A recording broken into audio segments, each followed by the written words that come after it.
ನನ್ನ ಹೆಸರು ಸುಪ್ರಿಯಾ. ನನಗೆ ಪ್ಲಾಸೆಂಟಾ ಪ್ರಿವಿಯಾ ಇತ್ತು ಮತ್ತು ಮಗು ಬ್ರೀಚ್ ಪೊಸಿಷನಲ್ಲಿತ್ತು.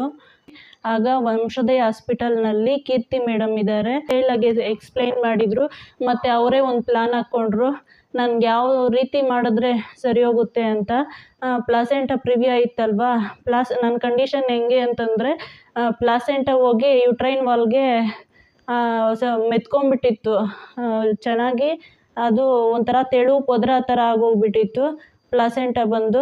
ಅಂಥ ಕೇಸಸಲ್ಲಿ ನನಗೆ ಏನಾಗುತ್ತೆ ಅಂತಂದರೆ, ಪ್ಲಾಸೆಂಟಾ ಮೆತ್ಕೊಂಡಿದ್ದಾಗ ಅದನ್ನು ತೆಗೆಯೋದು ಸ್ವಲ್ಪ ಕಷ್ಟ ಆಗುತ್ತೆ, ಬ್ಲಡ್ ಲಾಸ್ ಆಗುತ್ತೆ, ಬ್ಲಡ್ಡು ಎಲ್ಲ ಆಪ್ರೇಷನ್ ಟೈಮಲ್ಲಿ ಹೊರಟೋಗುತ್ತೆ.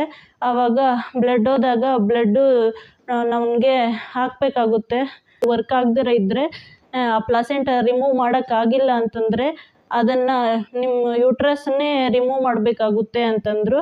ಆವಾಗ ನಿಮ್ಮ ಪೀರಿಯಡ್ಸ್ ಏನೂ ಆಗಲ್ಲ, ಆಮೇಲೆ ಆರಾಮಾಗಿರ್ಬೋದು ಅಂತಂದರು. ಅದು ಮಾಡೋಕ್ಕೂ ಕಷ್ಟ, ಇವೆಲ್ಲ ಮಾಡ್ಬೇಕಂದ್ರೂ ಜೀವಕ್ಕೆ ತೊಂದರೆ ಐತೆ. ಇಂಥ ಕೇಸನ್ನ ಮ್ಯಾಮ್ ತಗೊಂಡು ಕ್ಲೀನಾಗಿ ಹ್ಯಾಂಡಲ್ ಮಾಡಿದರು.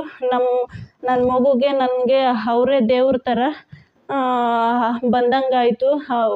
ನಮ್ಮ ಜೀವಗಳನ್ನ ಉಳಿಸಿದ್ದು ಮೇಡಮ್ಗೆ ಎಷ್ಟು ಥ್ಯಾಂಕ್ಸ್ ಹೇಳಿದ್ರೂ ಸಾಲಲ್ಲ.